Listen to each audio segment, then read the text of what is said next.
is Jeff, the host of the Gridiron.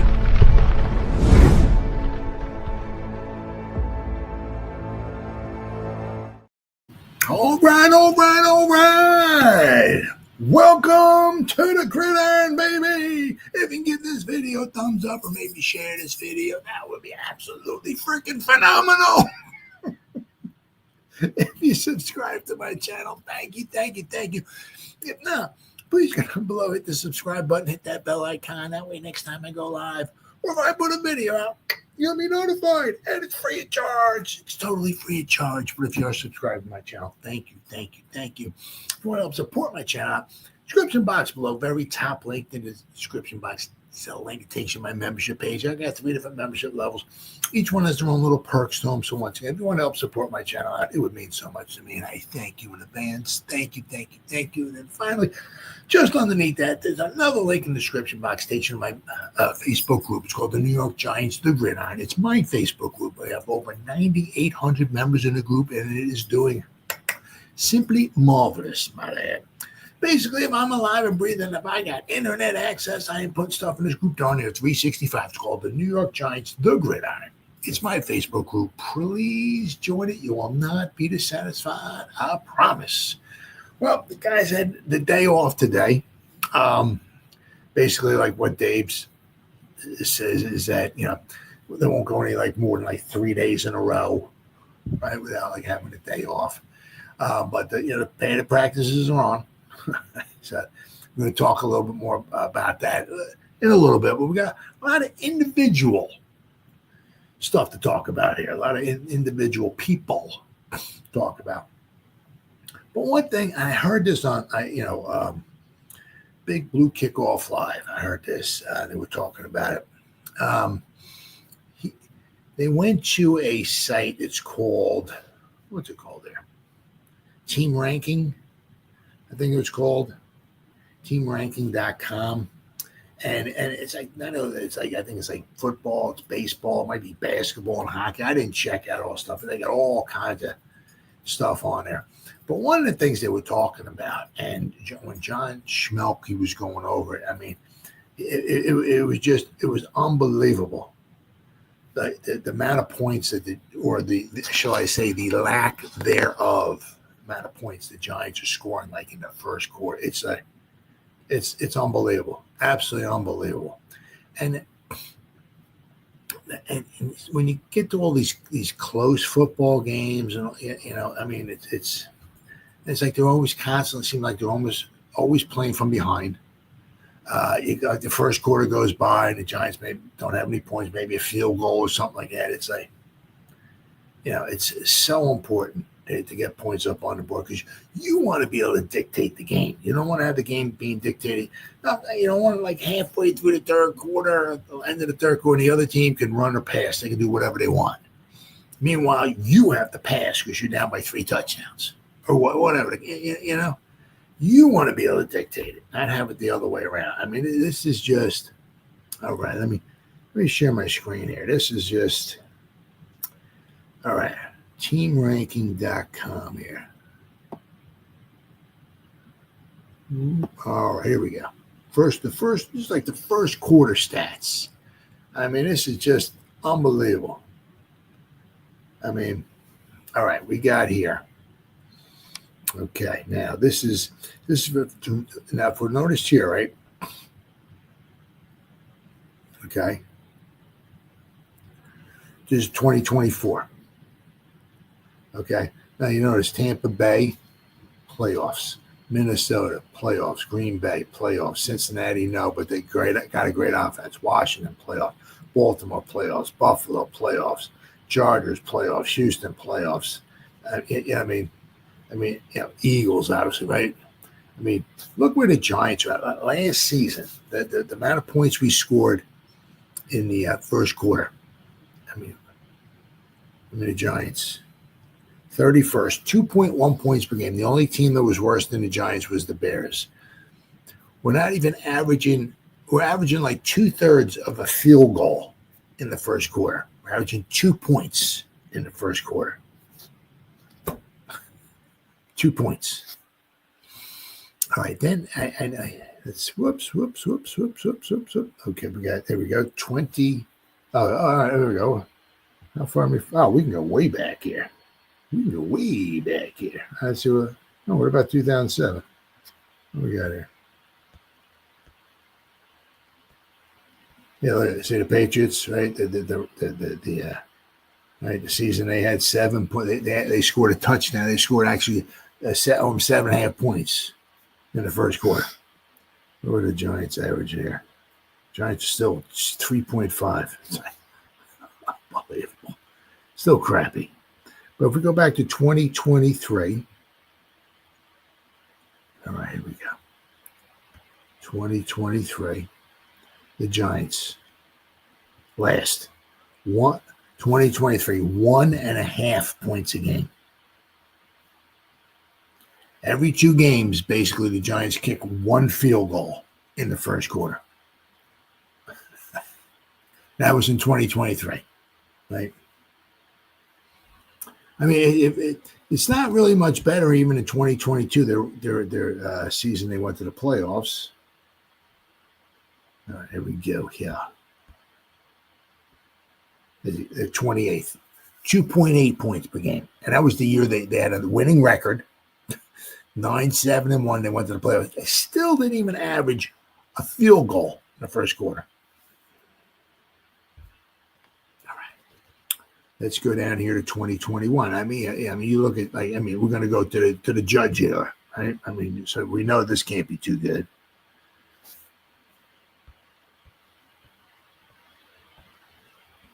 '31st, 2.1 points per. We haven't. Yeah, I mean, like we're not even kicking a field goal in the first quarter. We got 2024, 2023, 2022, 2021, last 4 seasons. Let's go to 2020. So let's see here. All right, buddy. Buddy's down there is hocking up a loogie. What we got here? Oh, there we go. 4.6 points. There you go. All right. 4.6. You got to go back 5 seasons for the Giants average, anything decent. And that just happened to be the year that we what were we? Started 1-7. We're 6-10. But that was the first year of the Joe Judge. We started 1-7, and it was like, oh my God, what the, it's like this is, But we finished the season 5-3. Our last 8 games, we were 5-3. And you were kind of hoping maybe that's something you could build on the next year. I'm like, all right, we started 1-7, but we finished. And that was the year, actually, if the Eagles didn't, the low-life scumbag Eagles pull the starting quarterback and put their 37th string quarterback in there, basically kind of so they could lose the game so they can get a better draft choice. And that way, Peterson, the low-life scumbag that he is, he got fired. We actually almost made the playoffs that year. But a good thing we did. But anyway, 4.6 points per game. If we got to go back, But I mean, as I said, you look at last season, 2024, last season, the New York Giants, 31st, 2.1 points per game. This is the first quarter. Team stats, first quarter points. Can I go to second? Offense by quarter. Here we go. Second points per game last season. Well, it's not going to be very good because the Giants were one of the worst scoring teams in all football. We actually got 5.1 points in the averaged in the second quarter. But the problem with that, nobody left me. But the problem with that is we averaged 2 points in the first quarter, 5 points in the second quarter. Now, the problem with that is, of course, is at halftime, we basically have a touchdown. I get it. It's so easy. Just score more points. That's all it is, baby. And we'll win. Of course, a little more difficult than that. But, you can see, last season, we averaged at halftime 7 points. I mean, what are you going to do with it? 7 points. Okay, so now let's go to, let's see here. Let's go offense by quarter, and we'll go to third quarter. Third quarter points. Is there any time the Giants were any good at all? Nope, we were 20. We averaged 2.5 points in the third quarter. So basically, at that rate, we averaged around, we had about 10 points by the time the third quarter was over. 10 points. And, you know, I mean, how many of those games are the Giants trying to come from behind? Scored 10 points after 3 quarters. I mean, 10 points at halftime, okay. Yeah, you know, I mean, that will give you on average about 20 points a game, which still is not phenomenal. But it's a lot better than what the Giants did. But, I mean, you know, we averaged 10 points after 3 quarters of play. So let's go back, and then we'll go to the fourth quarter. Offense by quarter. Now, this is team rankings.com. So, and I think this does, like, I think it's like, yeah, NFL, NBA, NBL, college football, and college basketball. So, I guess it doesn't do hockey, I guess. I don't know. But, all right, so let's see what we got here. Giants actually 6.4 points in the fourth quarter. But now, a lot of that is also, you know, right? So a lot of that is also they're behind. You know, and there is, you know, a lot of it at certain points. It's kind of like, you know, we'll let you dink and dunk your way down the field. We'll let you complete the passes. We'll tackle you inbounds, keep the clock running. We're beating you by 3 touchdowns. We'll give you 1 touchdown. We'll make sure you chew up 5-6 minutes of the clock. Right? That's what you want. Go right ahead. We ain't got no problem with that. But I mean, you can see. I mean, the Giants average 10 points after 3 quarters of play. I mean, wow, it's absolutely horrible. But I'm saying, but you even look back. You go back 2024, 2023, 2022, and 2020. The last 4 seasons, the Giants averaged like about 2 points or so in the first quarter. 2 points. We averaged basically like a safety in the first quarter. I mean, how many games? I mean, your defense really better be good to keep you in the football games like that. I mean, after the first quarter, you average 2 points in the first quarter. I mean, how many teams, you know, and that's why the one of the big problems is that the Giants, you know, always had the game being taken to them, right? Like in the second half, it's like, well, we're behind again. You can't really try to establish the run when you're down by a bunch of points. The other team can run or pass, right? But a lot of times the Giants are forced to pass the ball. It's just, you know. So hopefully this season, you know, with maybe better offensive line play, right? Healthy offensive line play, right? Quarterbacks, you know, we got our tight ends back. Let's hope everybody can stay healthy. You know, the addition of Cam Scatterboo, right? We got Motor Singletary, Tyrone Tracy. You know, I really would love to see us, I guess, obviously, this is not the season or the year for it, but I mean, maybe next year we can get ourselves another weapon. Another, you know, somebody put a little fear of God in the other team, right? It's going to be difficult to get another Malik Neighbors, but if we can get another either wide receiver or some special tight end or somebody like that, that would really, really be good. But a lot of it is also going to depend upon also, obviously, the health, injuries. And speaking of injuries, but doesn't seem to be as, you know, as discerning as some people maybe seem to think it might be and all. One of the things they were talking about on Big Blue Kickoff Live, Paul Dottino, and he's kind of right.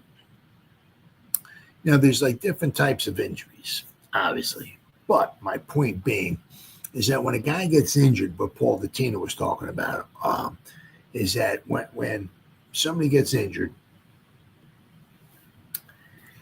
and they take their helmet off and they slam it on the ground and the thing breaks into 37 pieces, or they put it like what Bryce Ford Wheaton did. He has a towel over his head. A lot of guys just start bawling their eyes out because they know the season's over with, right? Guys start yelling and cursing and stuff like that and all.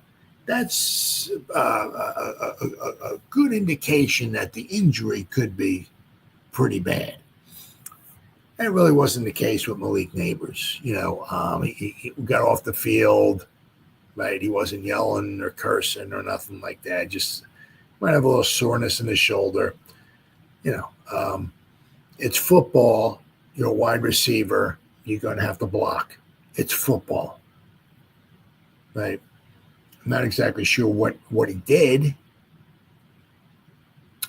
to hurt himself trying to make a block, but I mean, he's going to have to do that over and over. I mean, especially if if the offensive line starts playing well, with Tracy in there and Scatterbo in there, we're gonna want to run the football, and to get those long runs downfield, you need help from your wide receivers. I mean, you just can't have your wide receivers just at the snap of the ball just turn around and look at the play and expect whoever the running back is there to break through get into the second level, get past the second level, and run past all three cornerbacks and two safeties without anybody blocking them. That's just not happening. You need the wide receivers to get downfield and do some blocking.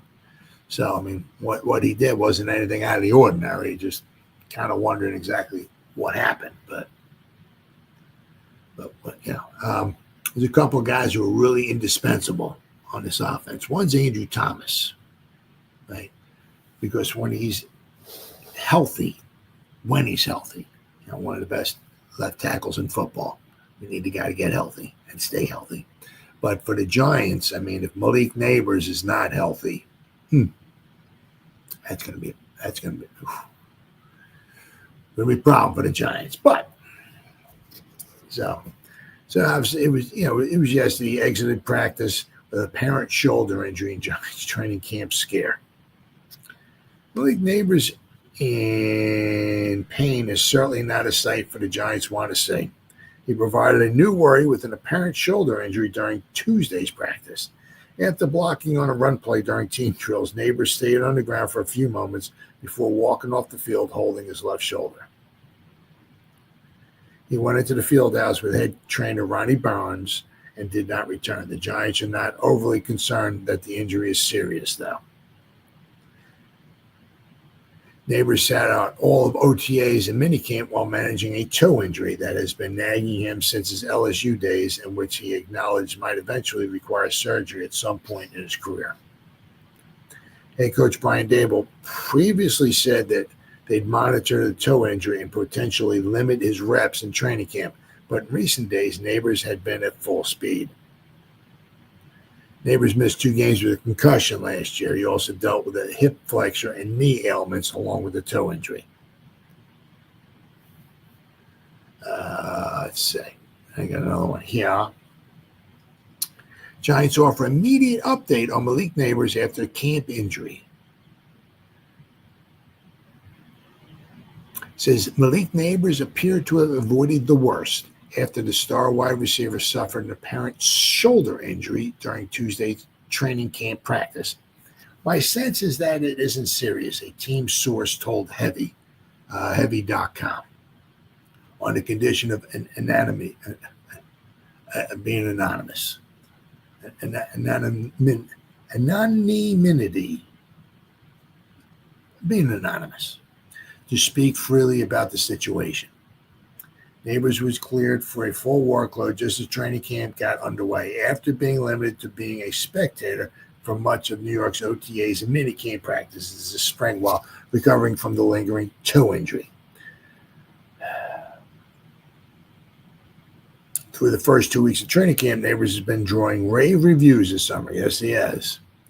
He's just so explosive, Paulson Adebo said, told reporters of Neighbors after covering him in practice. I think his ability to get in and out of his releases, in and out of his breaks, the suddenness which he moves with that all the elite receivers have. I think that's something that makes him incredibly tough to cover. Fortunately for the Giants, it sounds like everyone can breathe a sigh of relief after Neighbors' injury scare in practice.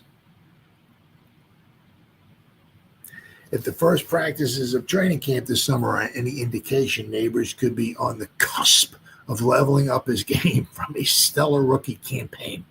There has been significant buzz emanating from East Rutherford about Neighbors' big playability this summer, his chemistry with quarterback Russell Wilson, and what the offense has been able to do consistently. As the 2025 season approaches, Neighbors figures to once again play a starring role in the Giants' trajectory. He made some really big plays, Wilson told reporters recently of Neighbors. I think he had probably 2 or 3 touchdowns there for sure. I think there's going to be more to him, and we're going to keep developing. Obviously, we're just getting started and just kind of warming up and getting hot, but we're excited to work together.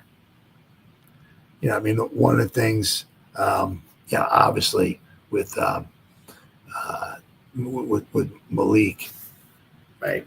Whoa, goofballs are in the house.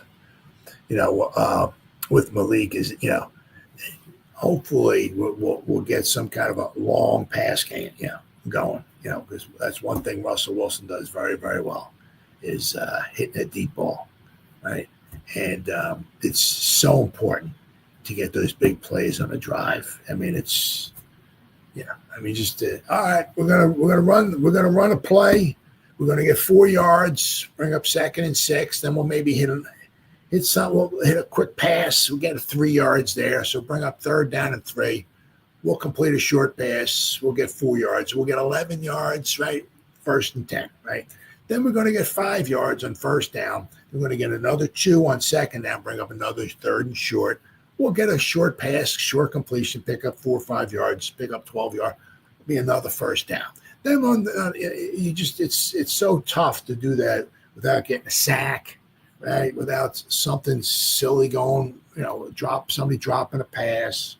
Without a penalty being called on you, it's so just to dink and dunk your way 60, 70, 80 yards all the way down the field. Right? You got to have those explosive plays in there. And hopefully with Wilson, right, this year, hopefully seeing some of those long balls being launched down the field be a welcome sight. Now we got the speed, right? So hopefully we can get some deep pass plays going, and hopefully Malik he's okay. Well, I'd hate to have to lose him for any length of time. But I mean, we got a little over a week, and we have our first preseason game, huh? Dennis was one of those weird. I mean, like he hurt his groin last year, and then I think he was in a game, or it was before a game, and he was like fielding a punt or something, and he re-aggravated his groin. I mean, I don't know if his groin just fell out on the ground or exactly what the heck happened to him, but now it's going to be interesting. Now, obviously because of Bryce Ford, we brought back Gunner. But, it doesn't necessarily he's going to make the team. He was good returning punts. Amir Smith-Marsette's good at returning kickoffs. Now, if we got Wandell, we got Slayton, we got Neighbors, and we got Hyatt. Are we going to keep 2 guys just like as returners? Don't know. But apparently the Giants, it says here, the Giants worked out 5 other players before signing Gunner. So Bryce Ford Wheaton tore his Achilles tendon in training camp, ending his season before it even began for the 2nd time in 3 seasons. Unbelievable. Poor guy. That said, the Giants are in a search for his replacement, which eventually led to the signing of Gunnar Olszewski, whom they re-signed on Monday. But he wasn't the only consideration. The Giants worked out a total of 5 players before re-signing Olszewski. Carter Bradley, Stanley Morgan, Gunnar Olszewski, Brandon Powell. Adai attended the Philadelphia Eagles rookie minicamp this year as an undrafted free agent out of Sam Houston State. He played six seasons at Sam Houston, where he worked as a receiver and a return man. Carter Bradley is a quarterback turned receiver who played at Toledo and South Alabama. He spent most of the 2024 on the Las Vegas Raiders practice squad and was waived earlier this month. Stanley Morgan signed with the Cincinnati Bengals as an undrafted free agent in 2019 and remained there until 2023. In 2024, he split time between the Saints and the Titans practice squads. Brandon Powell is a 5-year NFL veteran who has spent time with the Detroit Lions, the Falcons, the Rams, and the Vikings. Ultimately, the Giants opted to stay with familiarity. Gunnar Olszewski was solid in his performances for the Giants in 2023. I mean, he had that one punt return against the Rams, right? And like what he would have been in 2024 if he hadn't been sidelined with a groin injury. It made the most sense to bring someone back who already knows the system and the expectations. We got another one here. The signing of Gunnar Olszewski. The move to re-sign Olszewski is a predictable one after the team lost receiver and special teamer Bryce Ford Wheaton on Sunday. The Giants initially signed Olszewski in late October 2023 after scrambling to find an answer at returner. Olszewski had previously played with the Steelers but had been released earlier that month. He quickly proved to be a breath of fresh air for the Giants, returning 23 punts for 273 yards and average of 11.9. I mean, of course, the 94-yard punt return he had against the Rams helped boost that average up, but still, 11, almost 12 yards of punt return. Re-signing Olszewski gives the Giants depth and competition at the position. Emir Smith-Marset handled return duties last year and had a kickoff return for a touchdown as well. But the Giants have been hurt by not having good options in the return game before. So, I mean, once again, just because, he's coming back. They signed him. He's on the 90-man roster. Does not want to mean he's going to wind up getting a jersey. So we shall have to wait and see.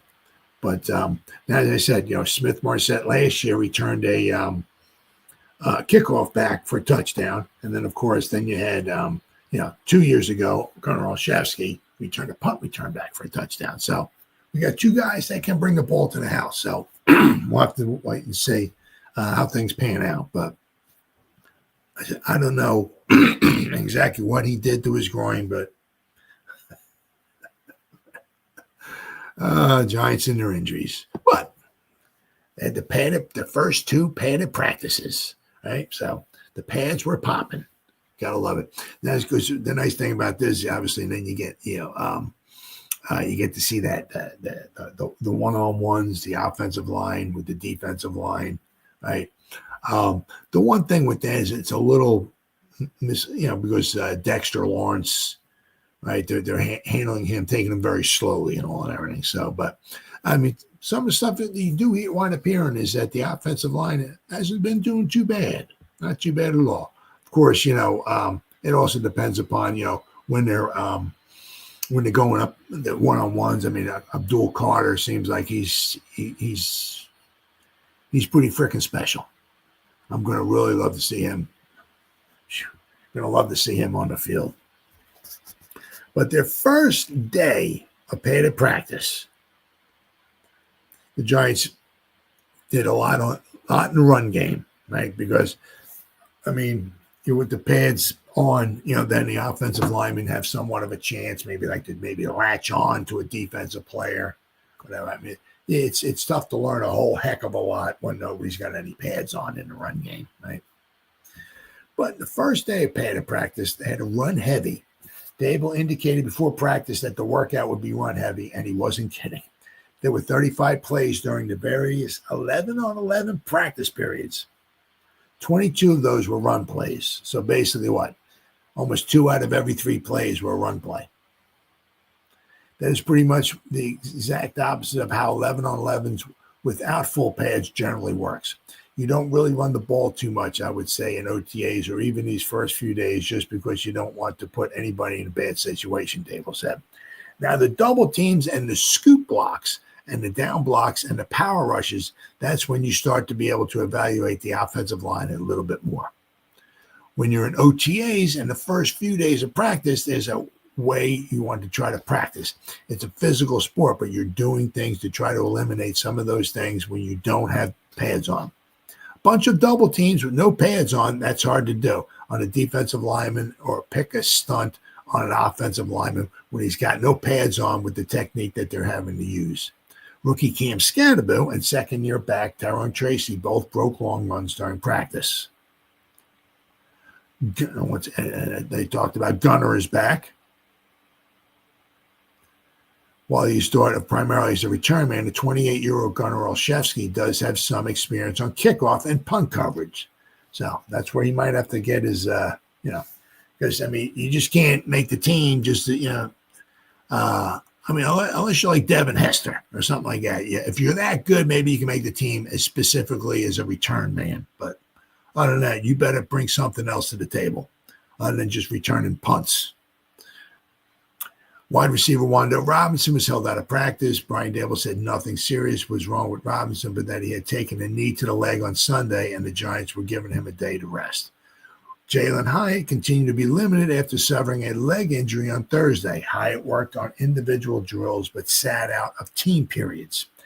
Brian Burns was full practice participant. Burns had been a limited participant on Sunday after his full-speed collision with Wando Robinson on Friday.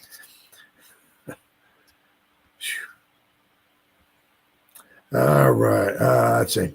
No fights. I would say lay your money right now if DraftKings or FanDuel or whoever wants to create the prop bet that whenever the first fight of training camp happens, offensive tackle James Hudson, we're going to be talking about him in a little bit, will be in the middle of it. Oh, yeah. Hudson got into it with Brian Burns during mandatory minicamp, and there was a rep in the first couple of days where Burns wasn't happy that Hudson, playing left tackle in Andrew Thomas's absence, drove Burns to the turf. On Monday, Hudson rudely tossed Kayvon Thibodeau to the ground during one-on-one blocking drills that necessitated a little timeout for the entire group. He banged Kayvon in the back and knocked Kayvon down to the ground. Yeah. The most notable thing from Jackson Dart's day on Monday, where there was little passing, was learning that the rookie quarterback does indeed know how to slide. Sometimes you kind of wonder. Dart showed no hesitation at Ole Miss about lowering his shoulder and taking on defenders. General Manager Joe Shane saying when the Giants drafted him that they would need to teach him how to slide. Apparently, Dart was unofficially 4 out of 6 throwing the ball. Let's see. Kay Adams was apparently at the Giants camp on Monday. She said she liked what she saw. Okay, whoopee-doo.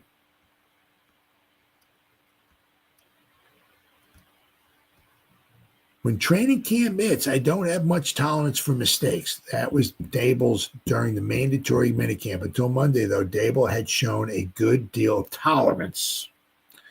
Despite numerous offside, false start, and delay of the game penalties, plus John Michael Schmidt's rough day snapping on Friday, Dable held his water. On Monday, though, a false start penalty by the offense while trying to work off its own goal line finally got Dable to lose his cool.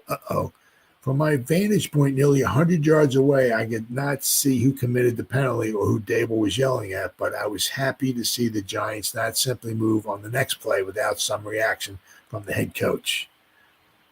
Oh, yeah. All right. And then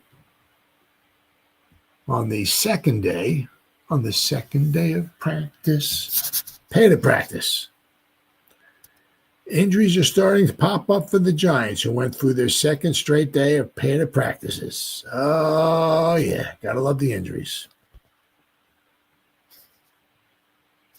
The big news was the injuries.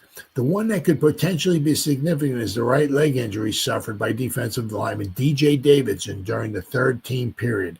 That would be a tough break for the young defender who had missed time in the two of the last 3 seasons with injuries. Now, apparently, he also is he's kind of bulked up too. What they were saying on Big Blue Kickoff Live, they said he's looking bigger. So, I mean, you got him. I mean, we got a lot of guys there. Let's not forget about Jordan Riley as well too, right? I mean, those guys, they better start doing. They better make a name for themselves if they want to make the 53. Or even so much, maybe even make it onto the practice squad.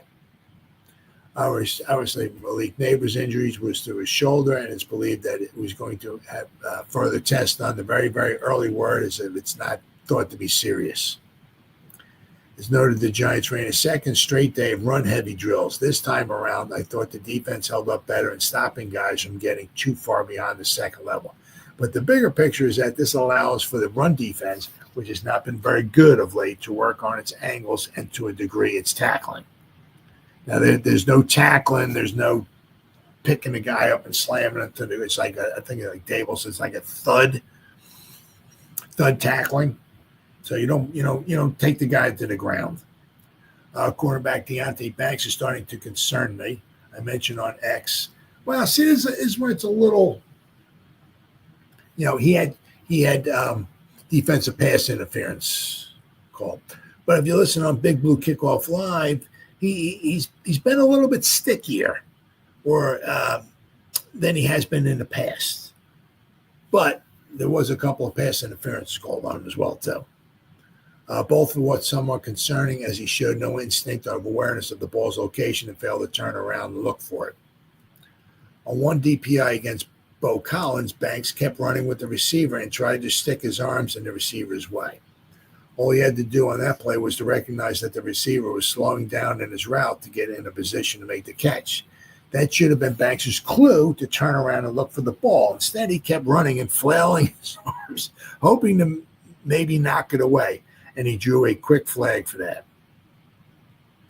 He did the same thing on a pass intended for Jordan Bly. If you're the Giants coaches, you have to be mildly frustrated with Banks seemingly making the same mistakes in coverage. Jackson Dart had a bit of an up and down day on Tuesday, as he had been the case now for the last several practices. Dart has been put into the lineup in place of Jameson Winston when the offense has gotten into the red zone. On one of his final series, Dart had a 4th and goal from the 5-yard line, but they couldn't get the snap off due to some confusion in getting lined up. That was followed by an ill-timed shotgun snap, which pretty much sent the Giants' offense backwards. The good from Dart was a perfectly placed back shoulder deep throw to little Jordan Humphrey for the touchdown. Dart is going to have his ups and downs, but for the most part, he is putting a lot of positive stuff out there for the coaches to evaluate. Unofficially, Dart was 2 of 5 on the day, with one drop ball by a receiver, Zach Pascal. The offensive line had at least a couple more false starts again today, which didn't please head coach Brian Dable. Rookie defensive lineman Darius Alexander got a handful of first-team reps on the defensive line as Dexter Lawrence continues to sit out of the team drills. Alexander had a mixed bag, considering this was probably his most extensive work with the first-team defense. Alexander, remember, missed the spring with an undisclosed injury, so he has a lot to catch up on. Production in practices and how he handles his responsibilities, said head coach Brian Dable when asked what he's looking for with Alexander to show him. If you have the B gap, be in the B gap. If you have awareness on a down block, know how to take on a down block. If you're supposed to stunt on a pass rush, then make sure you stunt. If you're supposed to run a twist, run a twist. Do you know what to do? Are you doing what you're coached to do? And then can you ultimately go out there and do it at a high level, down in and down out? That's a lot easier said than done. But so they had their day off. Hopefully we can go a little bit of time here without hearing some more injuries. But once again, it's it's New York Giants. It's training camp. Injuries are going to happen. So, but hopefully, whatever was with Malik Neighbors is nothing too extensive. Now, good old Mr. Tiki Barber. Oh no, he's not going to be in the backfield for the Giants, but he's. I think in this article, I think he's joining the radio. I think their pregame and their postgame, I believe it is. Apparently, he got knocked out of or kicked out of I think CBS. So good to have him back. Tiki Barber out in CBS NFL shakeup as he joins the Giants radio team for a season. We'll see how well it goes. Tiki Barber's NFL game days will look mighty different this year. The former Giants running back is joining the team's radio broadcast. The franchise announced Wednesday the same day Barber, 50, noticeably was left off CBS's broadcast roster for the upcoming season. Three-time Pro Bowler had served as an NFL and CBS game analyst since 2019.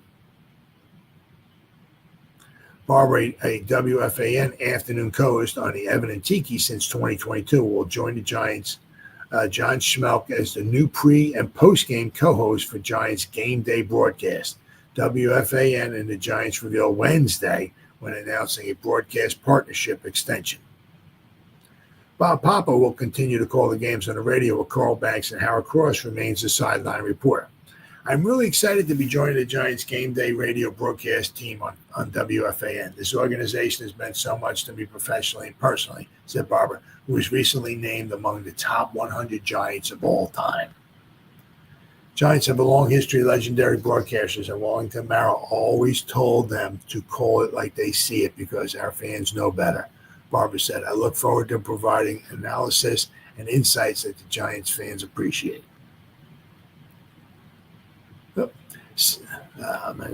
As part of the CBS shakeup, Charles Davis will replace Barber in the booth alongside play-by-play man Andrew Catalan, and analysis Jason McCourty. J.J. Watt will move from the NFL Today studio to a full-time game analyst role on the network's number 2 broadcast team, alongside play-by-play announcer Ian Eagle and sideline reporter Evan Washburn. Well, I mean, it happened to Phil Simms, right? He'd been on I guess CBS for a long time, and right. To kick off their broadcast extension, the Giants and WFAN will host a day of programming from Giants training camp at the Quest Diagnostics Training Center on Thursday with Boomer and Geo at 6 a.m. and Evan and Tiki at 2 p.m. It's unclear what exactly led to Barber's reported exit at CBS. The Post reached out to CBS for comment, but there was no comment. But good to have him back. So, unfortunately, my thing is I listened to it. I got the NFL Sunday. Well, the Sunday Ticket. It used to be on DirecTV, but now it's on YouTube. So I don't listen to the Fan or anything like that. So I basically, because what I do is I got the Giant game on, but I got with other games on there as well too. So I focus on the Giant game. I might have where I can hear the reporting from the Giant game, but there are other games on as well too. Because I mean, sometimes it's I want to see the Giants, obviously, but sometimes it's like it's like watching paint dry, watching them. So to have other games on there as well, I mean, obviously I like the Giants, no kidding, right? And all of that, but I also love the NFL as well too. I don't sit down there at night and put on the like the MLB or something like that, where I watch 6 games at once, baseball. I don't do that with hockey. I don't do it with basketball. Basically all I got, all I do is spend time is football, right? Whether it's college or whether it's pro. I love football, right? It's hard to get away from it. So I don't listen to Fan, but it's good to have him back.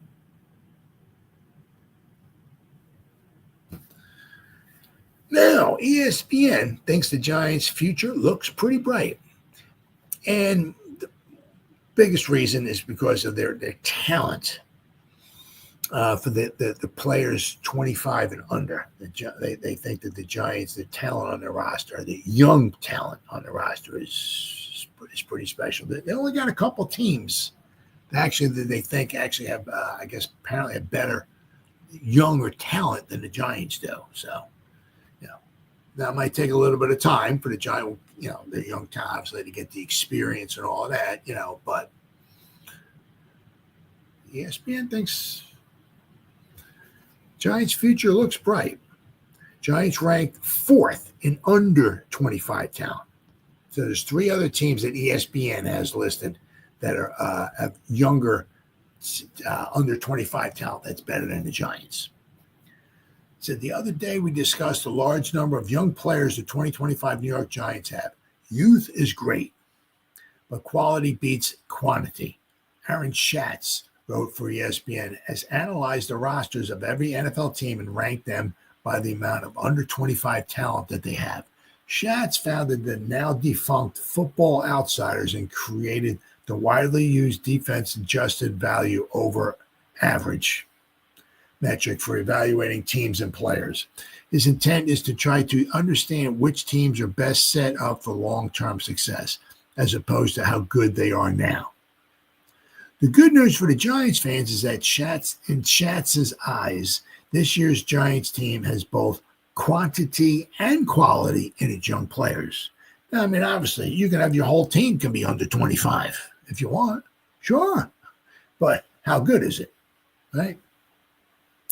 So they rank 4th in the NFL. His analysis combines a number of factors, including starts and snaps by under 25 players, quality of play by the players, let's say, Pro Bowl and All-Pro selections, value and length of contracts, positional importance, 2025 draft value, especially day 1 and day 2, key starters and reserves and injuries.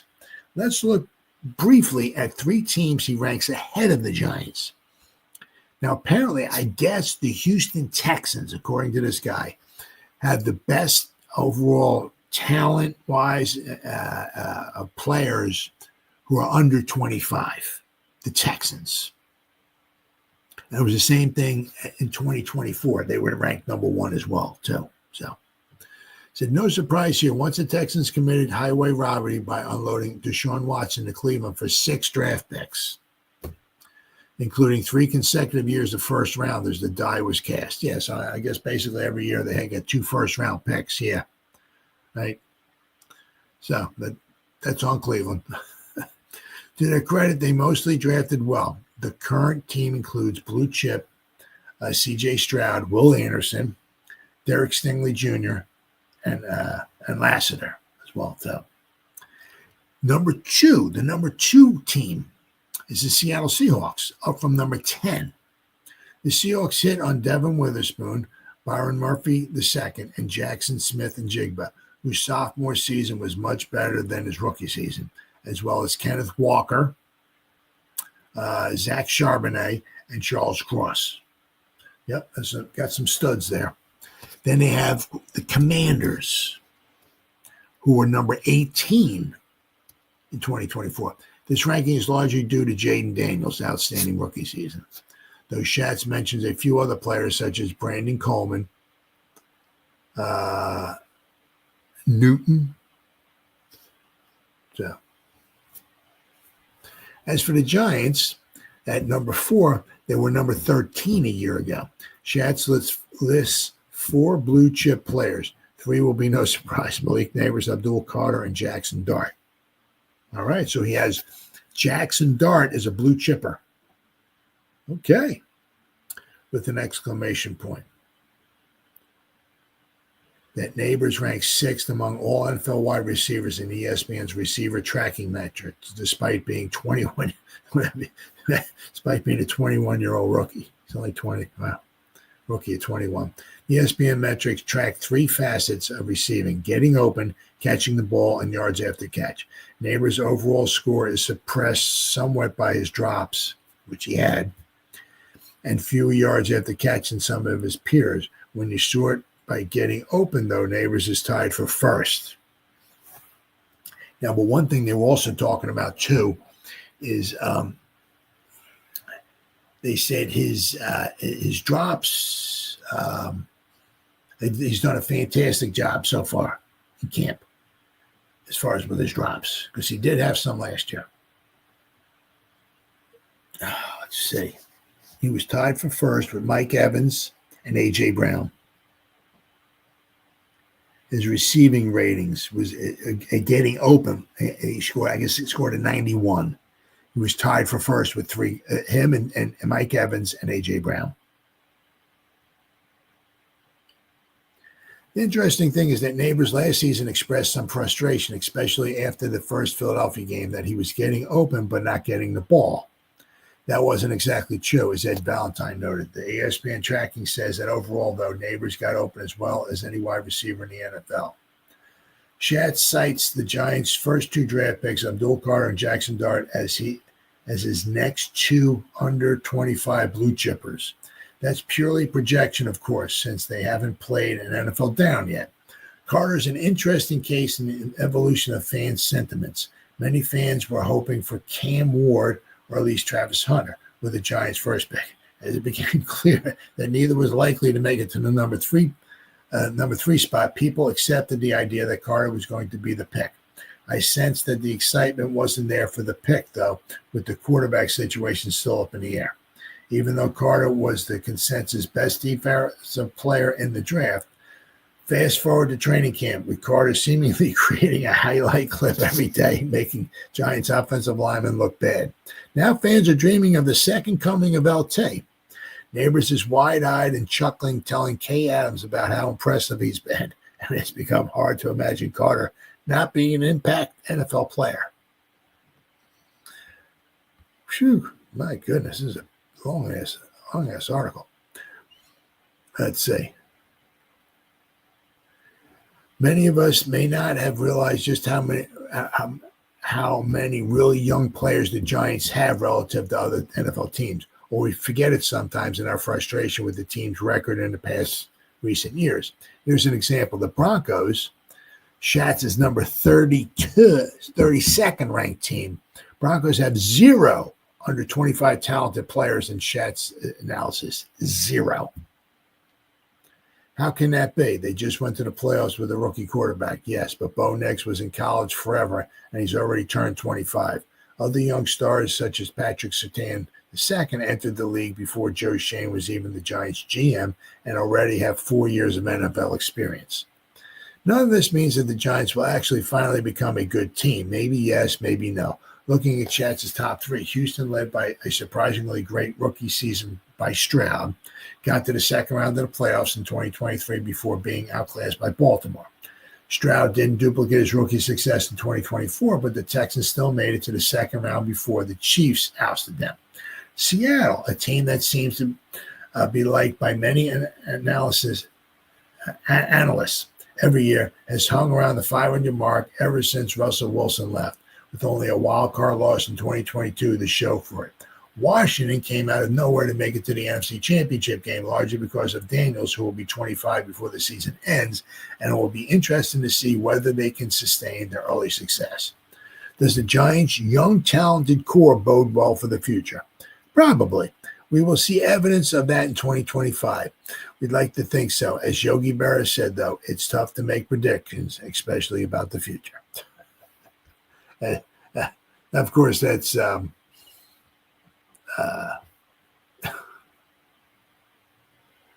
my goodness. Yogi Berra. Gotta love him. Absolutely gotta love him. All right. Now, then we got, all right. Now, this right here, where we at here? All right. Here we go.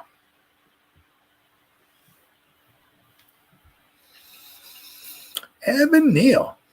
Seems like he's obviously, we're not talking the Pro Bowl, we're not talking Hall of Fame or not, but he's garnering some positive attention in training camp. And good for him. Good for him. He's, a lot of guys,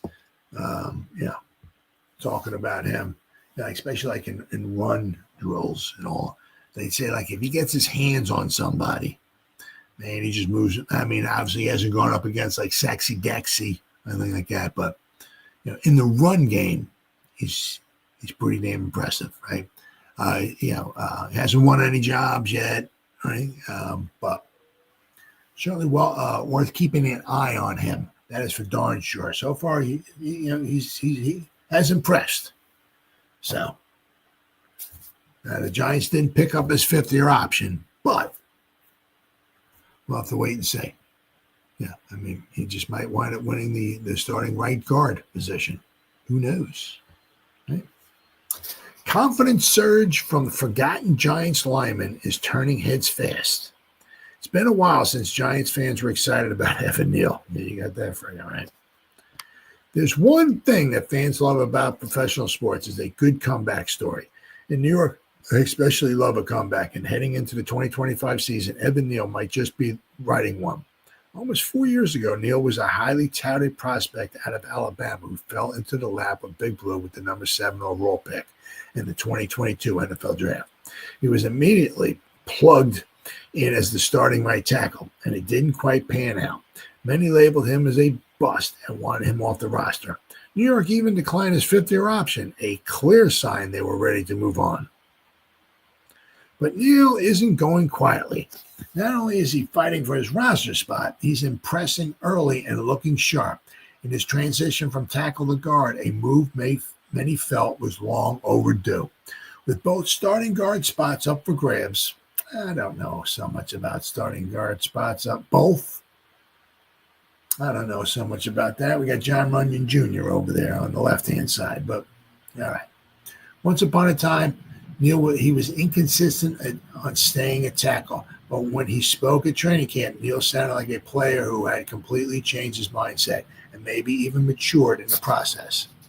Neal began the 2024 season as a reserve and didn't return to the starting lineup until midseason due to injuries, has had to work even harder to earn trust from the coaching staff and the front office. But the former first rounder said his confidence has never been higher. Evan Neal is exuding confidence and looking like the guy the G-Men banked on 3+ years ago. Even the player who replaced Neal at right tackle, Jermaine Luminor, spoke highly of him, especially when it comes to his run blocking. Now, let's not forget, last season, as far as on the offensive line, Evan Neal, pretty much almost like by far, was the Giants' best run-blocking offensive lineman. So that might be the very thing that Neal is keeping Neal in the conversation. He posted an 80.8 run-blocking grade from Pro Football Focus in 2024, which ranks 9th out of 140 qualifying tackles. The problem is his pass protection at tackle. I mean, he still graded, I think it was like a 48 he graded out at.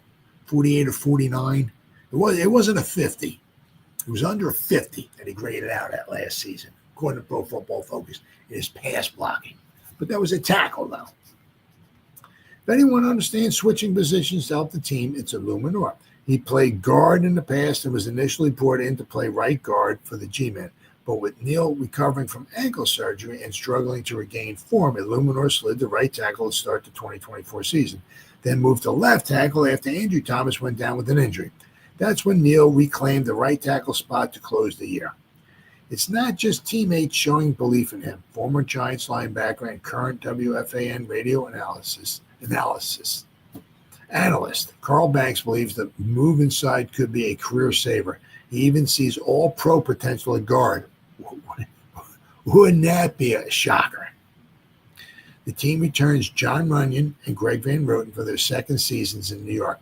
And while they were the starters in 2024, there aren't locks to hold onto those spots. If Neal's early confidence is any indication, it wouldn't be a shock to see him win one of those starting jobs. Like we said, there's nothing better than a comeback story. And if Evan Neal finds his way back into the starting lineup, this time at guard, it would be a huge win for him and for this team. So far, so good. I got this one, another one here. Nope. This is my last story. Yeah, this is gonna be my last story. But so far, so good. Evan Neal. So, like I said, he has done a very good job run blocking. The thing is, what's going to wind up, keep an eye on him, right? Is how's his pass protection been, or going to be? I'll have to keep an eye on that. But you do know that these 3 preseason games he's going to be out there a lot because that position, the right tackle, Marcus Bowe. Obviously they want the best guy out there, but they drafted Bowe, right? And if he can show something, who knows? Maybe he winds up winning the right tackle position. And if we have Evan Neal out there, right, as the right guard, right? That means we would just have basically what? If Runyon wins the job at left guard, that means we'd have 4 out of the 5 offensive linemen. If it's a long if, because apparently what they're saying anyway. Hearing about Lou Manor, he's doing pretty well this year in the training camp. So, well, one guy they were talking about. And Carl Banks was talking about this, though. And he said James Hudson just might be the right hole for the Giants. He brings a little attitude with him, right? A little attitude. He pushes the envelope, right? As I mentioned, 5-10 minutes or so ago, he kind of he didn't have a fight yet, right? But there was a rep he was going up against Kayvon Thibodeau, and clearly so he went up. He hit Kayvon in the back and send him down to the turf. So another thing, him and Burns were having some issues, having some words and all that and everything. So now it's just nothing to get too excited about. But the one nice thing is what Carl Banks was talking about with Hudson is somebody go in there with an attitude. Giants haven't had that. They know Hudson's not going to necessarily be on the field a lot, right? Unless somebody gets injured. But it's nice to have somebody on the team that can, do some talking, right? And he kind of backs it up a little bit too, right? Giants signed veteran offensive lineman James Hudson III to a 2-year, $12 million deal this offseason in hopes he would lock down the swing tackle role, a job he likened to an MLB closer. While he has yet to secure that job officially, Hudson certainly has made his presence felt. During the team's mandatory minicamp this spring, the 6'5", 313-pound Hudson got into it with both Brian Burns and Kayvon Thibodeau. That carried over into training camp, where tempers between the three continued to flare. On Monday, Hudson and Kayvon nearly came to blows after the hulking tackle tossed the linebacker to the ground during one. He didn't throw him to he pounded him on the back. He clubbed Kayvon, almost causing their first camp fight. Andre Patterson had to gather the unit afterwards and have some words with them. Though head coach Brian Dable prefers to avoid summertime fights, he's come away pleased with the edge and attitude Hudson provides the offensive line room. I love it for an offensive lineman, he said. You're always looking for an offensive lineman that brings an edge. Again, We got to be smart. So what is going to be in the fourth quarter when things get tough and somebody shoves you and pushes you? When you get tired, you don't want to do dumb things that affect the team in a negative way. But his edge and his personality has been a welcome addition to the room. Dable admits Hudson is all business all the time, although he will occasionally try to make him crack a smile. He's a very athletic guy, was able to play both sides of the ball, and he had a good play style. But now you get to know him at a different level. In the meeting, he's a pretty serious guy. I try to get him to smile once a day. Doesn't always work, Dave said. He's a good camp, playing there at left tackle every down, so we want that aggressive approach. Hudson brings the kind of grip that the offensive line and the Giants as a whole have been missing for years. You got that right. Let's see. All right, now Hudson. Originally a fourth-round pick by the Browns in 2021, Hudson has carved out a reputation as a gritty swing tackle, and we got him for 2 years. While he's not projected to start, Hudson's demeanor and experience could make him a key depth piece for the Giants. Now, of course, he's going to be a swing tackle if he makes the team, right? So if Andrew Thomas can't go, let's hope not. If Andrew Thomas gets injured, whatever, Hudson might want to take in a spot. Or it'd be interesting to see, does Illuminor go over there and Hudson take Illuminor? I mean, we'll have to wait and see. But over 1,443 career snaps with the Browns, Hudson allowed 79 pressures and surrendered 9 sacks. Not elite, but serviceable. That's about all you can say. Yes, that's certainly not elite. 2023 logged 222 total snaps, 207 which came at left tackle, and the rest on the right side in spot duty. The versatility matters, especially for a Giants team still figuring out the right mix behind their presumed starters. He allowed 15 pressures last year, a number that reflects his need for growth, but also has his regular exposure to top edge rushers.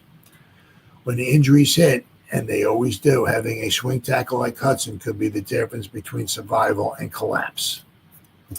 The contract structure favors a prove-it mentality. Giants gave Hudson a 2-year, $12 million deal, including $6 million fully guaranteed and an out after just one season. That setup tells the story. They like the upside, but aren't fully committed unless Hudson earns his spot with consistent play. The team cuts Bates after 2025. They'll save $5.5 million against the cap, taking on just $2.3 million in dead money. And the kind of low-risk, moderate-reward signing that fits the Giants' current strategy of building smartly without overcommitting. Hudson's camp energy is drawing early praise. Emory Hunt recently highlighted Hudson's approach at camp, praising the attitude and the intensity he brings to the field. Plays with the intention of taking a job, Hunt noted, a mindset that resonates in a room desperate for toughness. Hudson won't be unseating Andrew Thomas or Jermaine Illuminor anytime soon, but he's not treating this like a backup audition. That approach could help elevate the entire offensive line, especially in practices where effort and energy can lag over time. Having Hudson around as a capable plug-and-play option could insulate them from another season of shuffling chaos up front. He may not be a flashy addition, but Hudson's mentality, experience, and positional versatility gives this move sneaky upside. In a league where second-string tackles often become starters by week 5, you got that right, Hudson might be a move that quietly pays dividends. Now, always the one nice thing about this, right? It's a 2-year deal, but they can get out after one and save themselves some money. And not only that, they have a little bit of dead cap money, but they can get out, after one. So it'll be interesting to see. I mean, with that offensive line, do they keep 9 or do they keep 10? Ooh, offensive line. 10's a lot. That's a lot. But, I mean, they brought in Hudson. Do they want to give up on a Zudu? I know they're high on Jake Kubas. GVR is not going anywhere. You got Illuminor. Bo ain't going nowhere. And Neal's not going anywhere. John Runyon Jr., Andrew Thomas not going in. I mean, they got some tough decisions to make. Especially on the offensive line. And if they keep 9, do they put 1 on the practice squad, 2 on the practice squad? It'll be very, very interesting to see. Especially with quite possibly with the right guard and maybe the right tackle up for grabs. All right, guys, it's been 1 hour and 11 minutes. Whoever spent any time listening to me live, thank you. Or if anybody's going to spend any time watching the replay of this, once again, thank you so much for Bob. Peace the world to me. As always, you guys stay safe out there and go Giants! Woo! Oh, yeah.